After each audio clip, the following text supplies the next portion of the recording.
Eu fui para Xambioá, ele tinha 2 anos. E tinha outra menina, a irmã dele, Ana Maria, tinha 3 anos. Aí nesse tempo era o Dom Cornélio, que era padre. E o padre João Capriola. Ele só ia lá. Sempre ele dizia pra gente, para nós ter fé em Deus e cobrar nossos direitos. Ele foi na sala dele, na CPT, e voltou.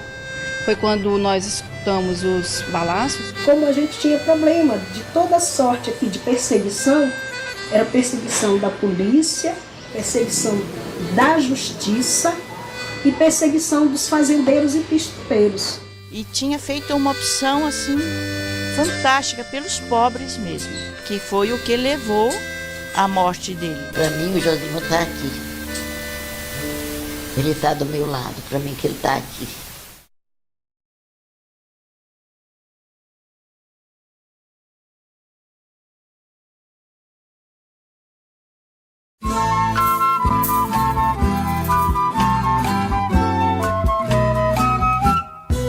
Como raiar do dia, a tua luz surgirá, em minha glória te seguirá, em minha glória te seguirá.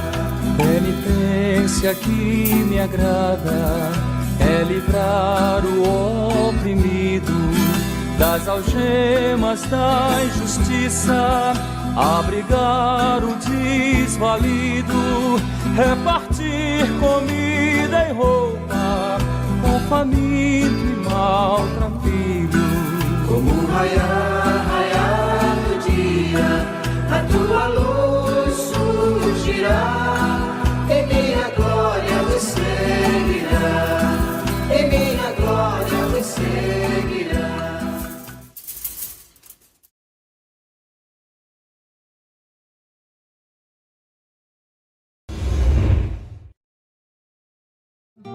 Perpétua Marinho foi a primeira pessoa que viu o padre Josimo Tavares após ele ser baleado. Aquela cena ainda está viva após 32 anos. Então ele subiu a escada, então esse trajeto aqui todo da escada que tem, ele foi na sala dele, na CPT, e voltou. Foi quando nós escutamos os balaços e aí a gente veio ao encontro para saber o que de fato estava acontecendo. E aí nós saímos da sala do MEB e encontramos ele aqui já nesse corredor, já com as mãos no peito, todo ensanguentado e pedindo ajuda. E aí foi quando a Amparo veio e aí a gente conseguiu fazer com que nós descêssemos. Aí teve algumas pessoas que nos ajudaram porque ele era forte e aí descemos e fomos procurar já a ajuda. Foi exatamente aqui nesta escada. Padre Josimo estava subindo quando lá embaixo o pistoleiro o chamou pelo nome. Quando virou-se, foi atingido no peito, quando as balas atingiu a parede, lá onde está aquela placa com a data da morte dele. E eu saí na frente, correndo, e desci e encontrei as balas. Aí eu colhi as balas, né, as cascas de bala, e voltei. Quando eu voltei, a Perpétua já vinha descendo com o Josimo, ensanguentado, o tiro estava saindo sangue do lado esquerdo. E aí descemos e o rapaz da loja, do térreo, colocou ele no carro comigo e nós levamos ele para o primeiro hospital que nós encontramos. Fechei a porta do MEB, Movimento de Educação de Base, e fui avisar o Dom Simar, que era o bispo da época. E nesse momento foi que a gente veio registrar o BO e aí que começou a circular as notícias, né? Mas aí Josimo ficou bastante tempo lá esperando, porque médicos não estavam nesse momento de prontidão para esperá-lo. Então fez com que essa espera delongasse um pouco mais sobre, né? E aí ele veio a falecer. A morte de Josimo Tavares foi uma tragédia anunciada. Dias antes de morrer, ele procurou a polícia para denunciar que havia sido vítima de uma emboscada. Tentaram matá-lo. Lourdinha estava com ele naquele dia. Depois do primeiro atentado,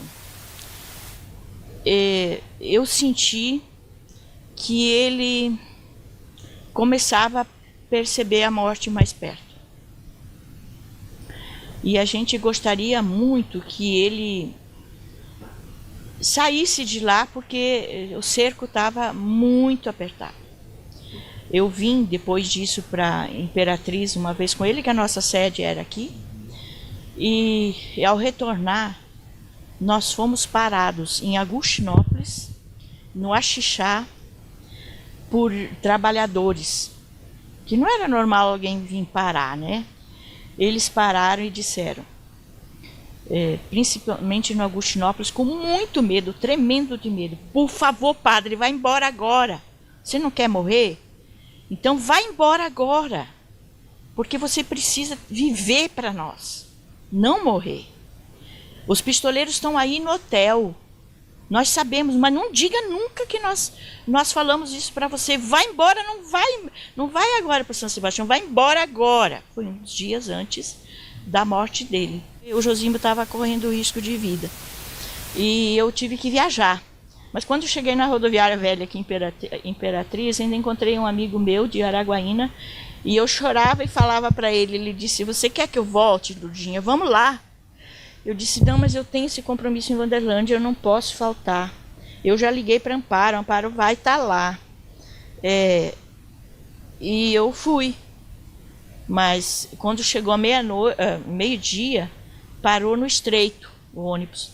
E meus dentes ficavam assim, tremendo, e eu não aguentava, não sabia o que estava acontecendo. Mas eu tinha que seguir. Daí quando eu cheguei lá, já tinha o recado que ele tinha morrido. E então assim, ele morreu, mas todas as autoridades sabiam que ele precisava de suporte, né, de cuidado, porque ele estava correndo risco de vida. Para entender melhor a vida, o sacerdócio e o legado de Josimo Tavares, vamos conhecer a partir de agora outros personagens desta história que repercutiu internacionalmente e voltou para a Imperatriz e região do Bico do Papagaio a atenção de organismos internacionais. Hoje ela tem deficiência visual e a idade avançada. Dona Raimunda já foi premiada várias vezes pelo envolvimento dela nas lutas em defesa dos trabalhadores, das mulheres marginalizadas e das quebradeiras de coco. E ela garante: tanta força e coragem são estímulos do exemplo de Josimo Tavares. Olha, é como se fosse um filho meu, um irmão meu que estava sendo ameaçado de morte. E eu pedi a ele para ele sair daqui. Cansei de pedir para ele sair daqui. E aí ele dizia que ele não tinha como sair daqui. Que ele saía daqui, que era que ia defender a gente. Tudo que existe hoje de assentamento, aqui foi a luta dos trabalhadores junto com o Josimo. O padre Josimo tinha muita coragem. Ele confiava muito em Deus. Ele fazia tudo isso, era confiado em Deus. Não era porque queria ser, porque queria se mostrar, que era bom. Divide, ele via a situação, o sofrimento do povo, era que ele animava o povo. E por isso que ele perguntava assim: o que é que vocês querem que eu reze? O que é que nós vamos rezar hoje? Porque as pessoas iam dizer por que era que ele ia rezar. Porque quem estava no sufoco daquele, os caras, nós não tinha terra para botar roça, eu mesmo não tinha, esse pessoal dessa comunidade aqui ninguém tinha. Seu Sebastião, o esposo de Dona Raimunda, também lembra do espírito de liderança de Josimo Tavares. A morte do padre Josino, ela foi uma morte que ela não fica esquecida. Porque ele imaginava, se matar o padre, a luta do povo se acaba. Mas foi história. Fez fomentar muito mais. Aí foi que o povo se uniram e aí foi que o povo avançaram na luta, cobrando seus direitos. Uma época nós estávamos em Tocantinópolis, quando os pistoleiros botaram fogo em 38 casas no Camarão, aqui no Centro dos Canários. E nós estávamos num curso bíblico, quando o rapaz veio avisar. Nós queríamos ir, nós estávamos no curso. O Josino disse: não, vocês ficam que eu vou. E ele foi junto com a Lurdinha, uma freira. Ela colocou a imagem do Senhor no vidro do carro na frente e saíram eles dois. E nós ficamos aguardando. Quando o Josino chegou lá, onde tinha incendiado as casas, estava caindo as paredes velhas, as madeiras, o fogo queimou tudo. O Josino pegou a cinza das casas e botou numa latinha de leite ninho e trouxe. E quando ele chegou, contou para nós o caso e celebrou uma missa. E cada um pouquinho daquela terra, daquela cinza, ele botava na cabeça de cada uma pessoa. A última foi na cabeça dele. Então foi uma missa tão importante que eu vi. E aquilo ali era que dava coragem para a gente lutar. Não era com arma, com isso, com aquilo não. Com a palavra de Deus na frente e a união do povo. A praça da igreja ganhou o nome dele, Josimo Tavares, uma homenagem ao mártir da terra que, como pároco, foi aqui sua última missão. Dentro da igrejinha, pouca coisa mudou 32 anos depois. O painel pintado no alto é o início do projeto que quer transformar a capela em um memorial. A ideia do conjunto das organizações que tradicionalmente tem feito a Romaria Padre Josimo, né, é que esse espaço dessa igreja, né, esse painel que tem aqui logo atrás, né, que foi pintado por Cerezo, pintor latino-americano, e que esses espaços aqui existentes em torno da igreja se transformem num memorial com vista a ser guardiões dessa memória de Josimo, para essa nova juventude que está aí, essa nova sociedade que está aí, né, que precisa, né, da história de Josimo, né, e essa história não pode se perder. Então... Para a Palmeirinha, o memorial é apenas uma pequena lembrança de Josimo. A memória dele está viva, de fato, nas conquistas do povo marginalizado. Só para você ter uma ideia, hoje, aqui no Bico Papagaio, nós temos mais de 90 assentamentos de reforma agrária, né? E nesses assentamentos nós temos mais de 9.000 pessoas assentadas pela reforma agrária, né? Então tem um conjunto hoje de benefícios de conquista da luta de Josimo, que à época era a luta pela reforma agrária, a conquista da terra, né? Onde corre leite e mel, mas que esse leite e mel é traduzido, além da conquista da terra, a conquista na política pública, a conquista da produção, né? E não é qualquer produção, é uma produção responsável com respeito ao meio ambiente, né? Que a gente chama de produção agroecológica, né? Não é só aquele que destrói o meio ambiente, derruba a mata ou envenena o rio ou a mata. Ele já tem uma consciência, né? E o trabalho da Pató e das organizações, né, de mulheres, associações, cooperativas, foi para despertar esse novo homem, essa nova mulher, né, e essa juventude para produzir, mas com preservação ao meio ambiente, para dar uma nova qualidade de vida, já que a terra estava garantida a partir do sangue de Josimo. Então essa é a nossa luta nesse atual contexto, né, de estar lutando por outros direitos, que não só o direito à terra, mas o direito à vida, o direito às políticas públicas. O padre Josimo Tavares foi sepultado aqui nesta igreja. O túmulo está onde antes era a sacristia. Com o olhar fixo no túmulo de Josimo, o padre Raimundo Nonato tem hoje a oportunidade de contar as histórias de perseguições, ameaças e emboscadas. Ele escapou da morte por pouco. Apesar da morte, né, e todos aqueles que trabalham nessa luta tombam, né? Eu mesmo já fui ameaçado, já tive vários momentos difíceis na minha vida, mas não foi isso que me intimidou de parar, né? Eu já tive com a Polícia Federal, com uma escopeta no meu peito, lá no tempo da tomada do Sindicato Imperatriz. Nós estávamos lá na Secretaria do Movimento Sem Terra. Quando a polícia chegou, estava eu, Valdinar, Luiz Rego e outras pessoas, e a polícia colocou nós contra a parede e ficou com a metralhadora na nossa frente. Foi um momento muito difícil, mas nós vencemos até agora, estamos trabalhando e não vamos nos calar diante disso. Nesta casa, fomos conversar com a mãe do padre Josimo Tavares. Dona Olinda revive com a gente emoções da infância, da juventude e do sacerdócio do mártir da terra. Eu fui para Xambeuá, ele tinha 2 anos. E tinha outra menina, a irmã dele, Ana Maria, tinha 3 anos. Ele era muito comportado, o povo tudo gostava, professor. Ele estudou, foi com as irmãs, com as freiras. Ele não estudou assim em colégio público, não. Estudou no internato mesmo das irmãs. Aí nesse tempo era o Dom Cornélio que era padre. E o padre João Capriola, ele só vivia lá. Aí depois ele viu os meninos botando o nome lá, disse que para ir para o seminário. Onde ele chegou, disse, Mãe, eu queria ir para o seminário. Eu digo, vai não. Está muito pequeno para ir. Aí até que o Josimo foi.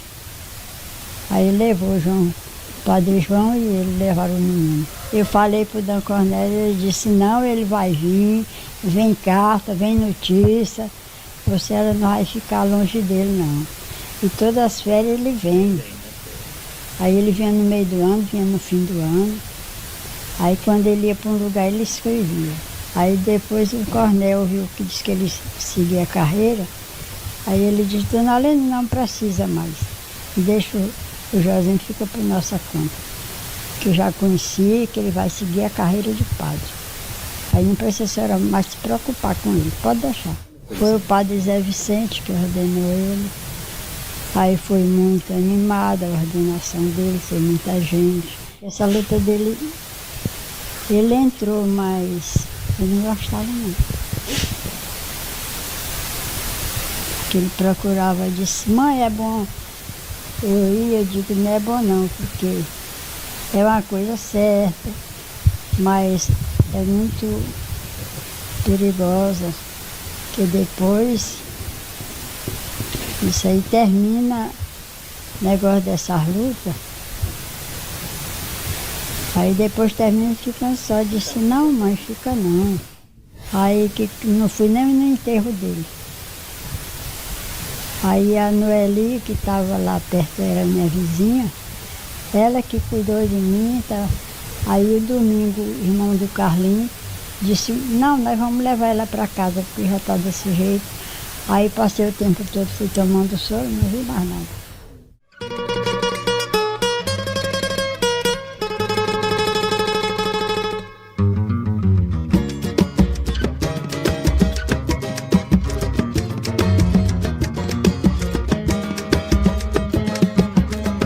Renascerá, renascerá, o teu sonho, Josimo, de um novo destino renascerá. E chegará, tempo novo sagrado, há tanto esperado pra nós chegará. Josimo, a tua fé no Deus da liberdade aponta novos rumos pra felicidade. Teu riso de menino não se apagará, na língua da história teu nome estará. Oh, oh, oh, oh,